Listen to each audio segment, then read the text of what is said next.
So, I'm gonna go ahead and get started. Who is PooPooLaLa and what do you do? Who is PooPooLaLa? PooPooLaLa. La, Sorry. right. You gotta Okay. curl the tongue on la la. Okay. PooPooLaLa. Well, PooPooLaLa is an experience. Is basically what I do for a living. I'm a specialist. I specialize in acupressure body work, which is like a modality where I combine 8 different modalities in one session to fit the person, their body type, depending on what they got going on, as far as if they've been injured or they have some type of job where you do a lot of repetitive motions. Okay. Now, what is a modality?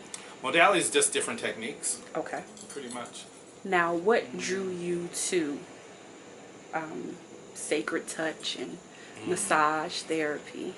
Well, pretty much my health.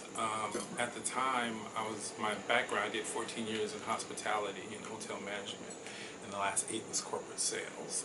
So being, typical young black male, living in Atlanta, getting caught up, lifestyle, out of control, high blood pressure, high cholesterol. At 30, my doctor told me, Patrick, we've had this talk, you need to eat vegetables, you need to work out, diet, what are you doing for stress? And I was like, I'm thinking everything's fine. And she told me I could walk out the door and die of a stroke at 30. Wow. So did a reset, changed my life. Started, instantly gave up meat because that was a huge problem. My diet was outrageous. I come from a meat-eating family. We got a refrigerator and a freezer.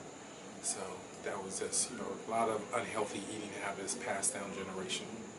And then there I went to taking yoga and getting massages and investing more in my body. And then at that time, when you become more healthier, you become a little bit more conscious, and your thought process becomes a lot more clear, and then your choices become a lot more wiser. So I think that was pretty much around the time where God kind of showed me what my blessing was, and then told me off the plantation. I love it. I love it. So, what is your personal experience with death and grief? My personal experience with death and grief? Wow. That happened as a childhood. I can remember my great-grandmother's funeral at an early age, and remembering, the feeling of the sorrow and pain of everybody in the room and stuff like that. It was really different feeling for me. I was blessed. I had my mother and my grandmother at the time where they kind of educated me and talked to me about death and how I was taught, when people pass away, their spirit is still alive and their spirit is within you, and that you could call on them at any time to assist you. And it's not like a sorrow thing or a grieving thing, but a celebration, like your time is up and now you're kind of graduated to the next level.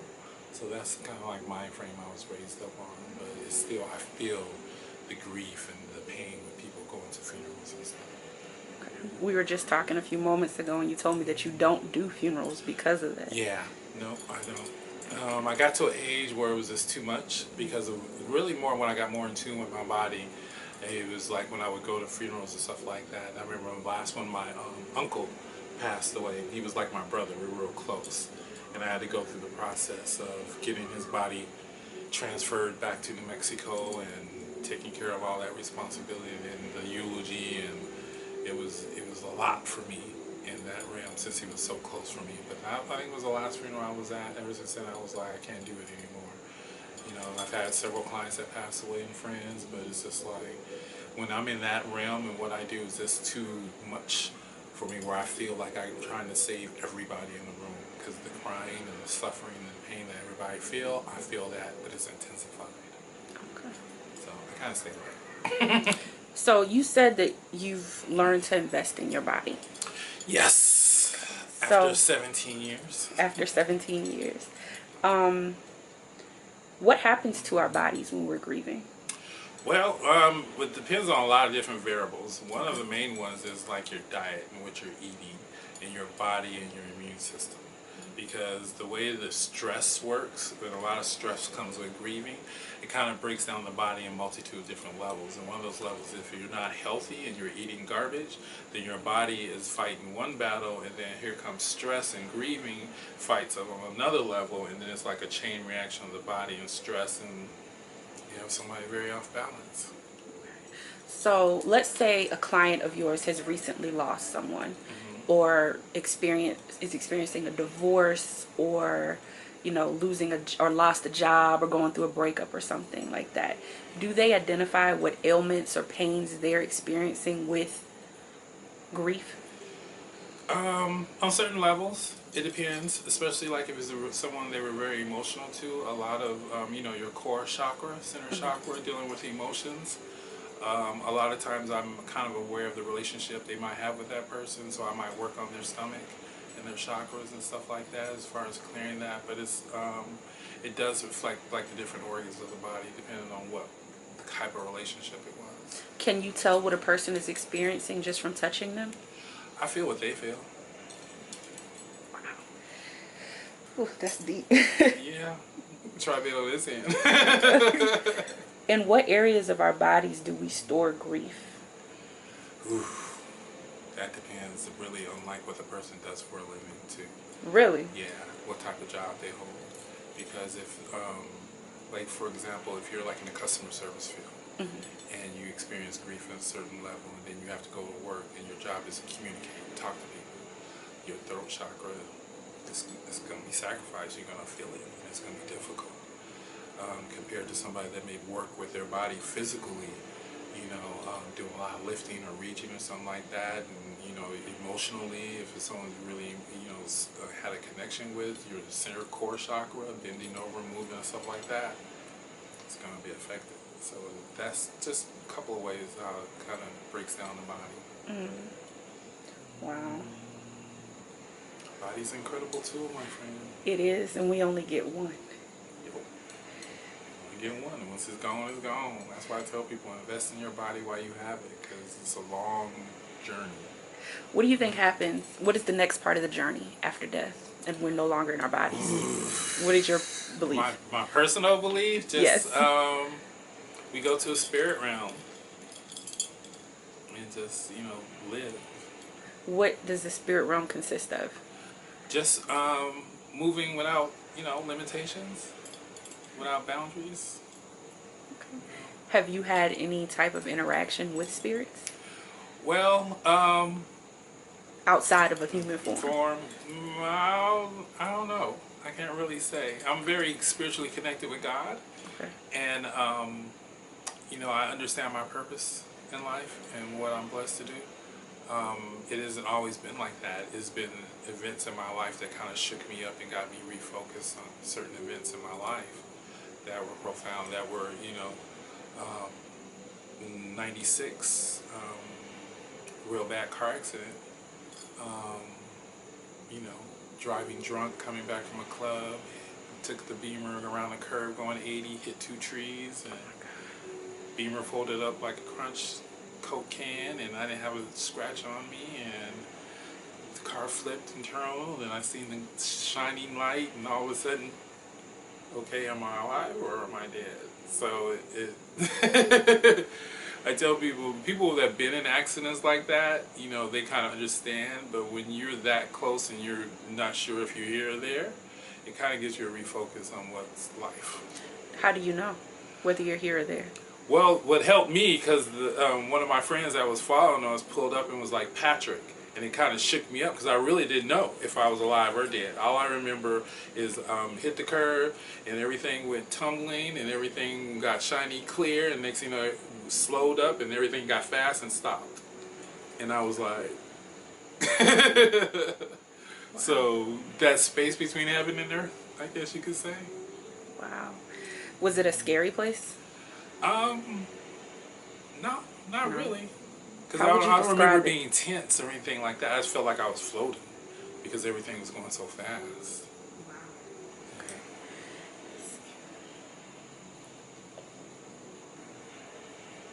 Okay, so you talked about diet and how diet and what we do for a living contributes to how and where we experience grief, right? So, or at least in our body, yeah. right? Grief is a mental thing. Some would argue maybe not, maybe a spiritual thing or whatever, but what other practices can we implement to assist our bodies to optimally perform when we're grieving? Almost like in preparation. Right. Preparation for grief. That's a tough one. The only thing I always fall back on is just making sure my body's healthy, making sure I'm eating healthy, I'm drinking plenty of fluids, I'm stress-free, I'm getting my massages weekly, I'm getting chiropractor work weekly, I'm in the hot tub, I'm in the sauna. Every week. Every week. So it's a lifestyle, but it helps me because what I do for a living, I really work with my body, and then I take in a lot, like you said. So I was like, in my second, third year, I understood I had to really invest in my body to be able to continue to do this for long periods. I like that. Invest. I've never even thought about it before. Yeah. Invest in my body. Oh, absolutely, because it happened with the process of changing my diet. When you come from a meat-eating family and used to eating meat and garbage transferred, through generational, and then, somebody tells you can walk in the door and die of a stroke, and you don't feel like you're sick, but then she tells you check the hereditary of your family. I remember, in the parking lot of the doctor's office calling my mom, asking, my mom, telling her what's going on, then all of a sudden her running down the family tree of who died from this and who got this and who popping pills for this and this. And then in my head, it just clicked. Hereditary means we all eat the same garbage food. Period. That's all hereditary is. We all grew up cooking the same way and eating the same types of food, so we have the same ailments. And then that's where I realized, I was like, okay, I'm eating myself to death. And that's what I was doing. And that's where I just went cold turkey. I was like, I'm stopping eating meat. I hired me a personal chef. Her name was Monique. She was incredible. She was a vegan vegetarian chef, but she helped in transitional, where she helped me to retrain my taste buds, because I was so used to eating dead food. Everything tasted like greens or grass when I would try to eat healthy. So retraining my palate to get the taste back with seasonings and stuff like that, it was perfect for me. And then, her doing meat substitutes, and, me mentally thinking it's meat, but tasting something that's a lot more healthier, and I didn't feel like I wanted to go take a nap after I ate. And then that whole process, when your body's alive, when you're eating live food, that's the whole process of when your thought process gets a lot more clear and you make wiser choices. And that's why I always tell people, when they said being vegetarian back in those days was so expensive, I looked at it like this, if you're driving a Lamborghini, you're going to put regular glass in it? All right. So, and then my experience, this was the trick point too, my experience in the hotel business, okay, where I had great general managers that always told me, Patrick, invest in your health, and if you're going to do the hotel business, make sure your family, your health is good, because it's a stressful job. And then they would always tell me, it was like, in a sense, it was like, you want to pay for it now or you want to pay for it in the long run? And that's with your health and investing in your food. You want to pay for it now, or do you want to pay for it when you have to help, if you eat garbage food, the cheaper version, then you got to pay for all the health problems you're going to have when you get older, because your body's going to wear down, it's going to get tired of eating that garbage, it's going to be like, I'm done. And then you're going to be paying for medication, doctor visits, and the whole nine. Paying somebody to help you change your diaper. Right. So for me, it always worked, okay, I'm going to invest in my body now, so when I get older, I won't have those type of issues. Right. And it's interesting that you say this, and it kind of doesn't seem like the two connect, but a lot of times we start to reconsider things after somebody dies. Yeah. Like, okay, this person's gone. They should have been here for much longer. Right. Now, what do I want the rest of my life to look like? Do I want to leave my kids? Do I want to leave my, partner and family? Right. So I think this is naturally such a beautiful bridge that I didn't expect. So I appreciate your insight. Absolutely. Yeah. But it's a trick point though too, because with our people, we have a habit of grieving, but then we have this thing where grieving turns into emotional issues, where we don't know how to comprehend the grief that we've just received. And traditionally we've been taught that, we're emotional eaters. Right. It makes us happy. So at a lot of funerals, after everybody's buried and gone, you have the smorgasbord of all the most healthiest food there is, and everybody's just chowing in. Right. It's like repeating the cycle. Repeating the cycle. And to me, that was this heartbreaking, especially with my family members. Going to my great aunt's funeral and just like, you know, she died because of all these health issues because of her horrible diet. And then we bury her, then we're communing around the same foods that killed her. Right. It's almost like we're celebrating right. that we killed her or that this killed her. This killed her. And right. we cool with that. Right. It makes us happy. But we don't even think about it. We don't even think about it. That's very true.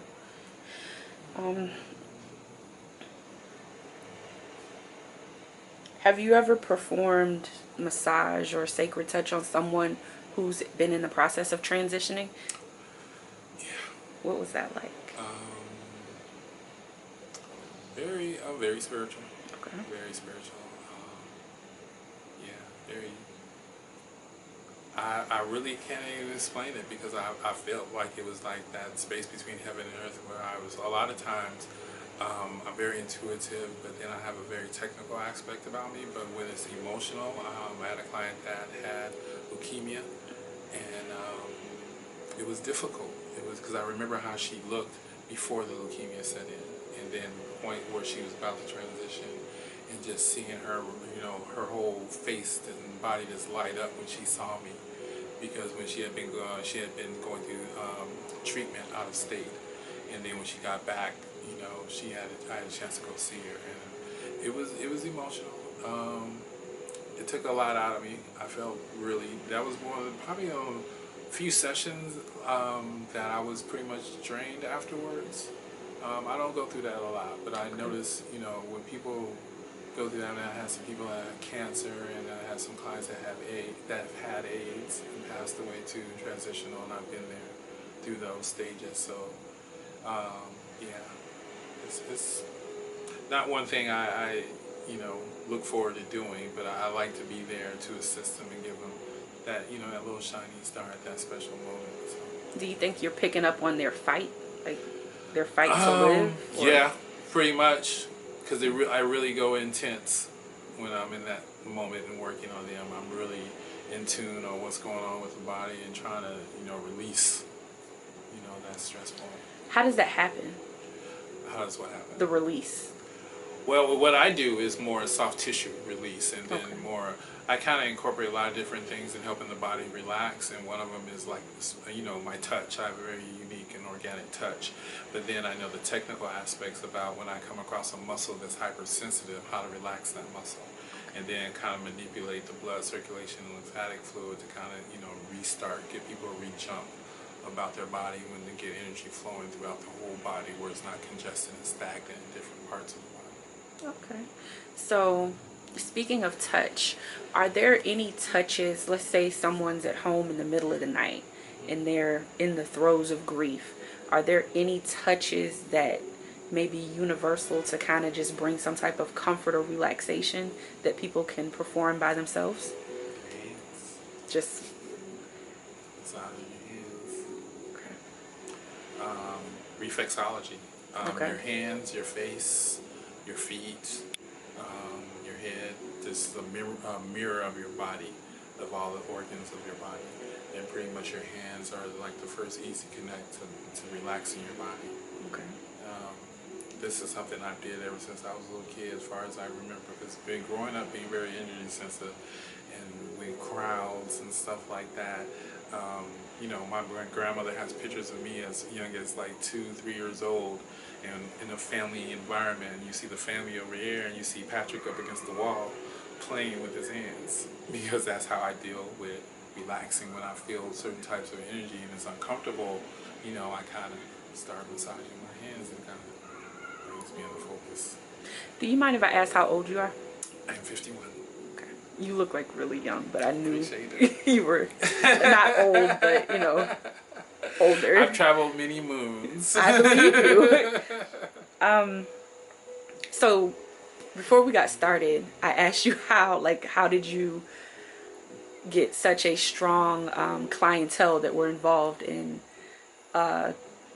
adult performance, exotic dancers, from what I can see online. And you were telling me that you started in the basement of Magic City, which is a extremely popular adult, a gentleman's club here. So Tell me that story. Basically, I was still working corporate America, Okay. and I knew what my blessing was, and I already had the business module of what to do. Okay. And then one of my close friends, Carlos Mason, we was having a conversation. I was telling him what he was doing. He was like, "Yo, you need to go to strip clubs." And I was like, "Wow, the strip clubs." He was like, "Yeah." He was like, "They would need you more than anybody." And he said, "Patrick," he was like, "You're the only brother I know that could go into a strip club and be about business and take care of his business." He was like, "You could do something like that." Right. And so I did. I tried it. I went to several different local ones. And trying to explain what I was doing at the time to a thug, Negro, it just didn't communicate. So it was like, no, we don't need this and this. No business concepts whatsoever. Right. They didn't understand. But at Magic City, it was the manager was a female, and one of the assistant managers, Kamal, he was really, he was Nigerian. And he understood business aspects, and he understood what I explained to him, how what I do would have a huge benefit on the girls, and he was all for it. And then he referred me to Tracy, who was the head manager, and had a conversation with her, walked in, had a conversation with her, explaining what I was doing, and she asked, when can I start? And I was like, now, and set up that night, and became the golden child. I bet. So, because they really need the type of work that I do, because being a dancer is attacks the body in so many different ways. For one, physically, you're walking in heels and for hours at a time. Then you're dancing, and then you're up and down a pole, and then you're bending over, you're bending down, and then the mental aspect, you're dealing with some of the most trifling Negroes in the world, and they all have money and one aim. And then you're dealing in an environment where you have alcohol, drugs, and money. So it's like a microcosm of society, but in one confined location, and then they're butt ass naked. So it takes a special person to work in that type of environment. But when you have PooPooLaLa in the basement, that as soon as you get down there and jump on a table, and then you get headphones on with this exotic music that takes you across the world, it's the easy getaway in the middle of a basement of a strip club. Wow. So speaking of around the world, I see that you have like books and looks like art and artifacts from all over the world in this one room. So I can't imagine what the rest of the house must look like. Have you traveled around the world? Not quite as far as I want to get, Okay. but I have clients all over the world, which helps. And then it's like I have all these exotic places where I get to go work out of and play too. So I do a lot of extensive travel.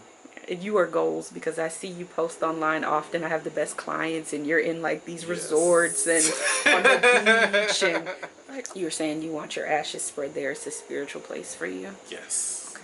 Yes, I want to be in the desert. So Home. home for me, yes, definitely. Okay. Don't put me in the ground.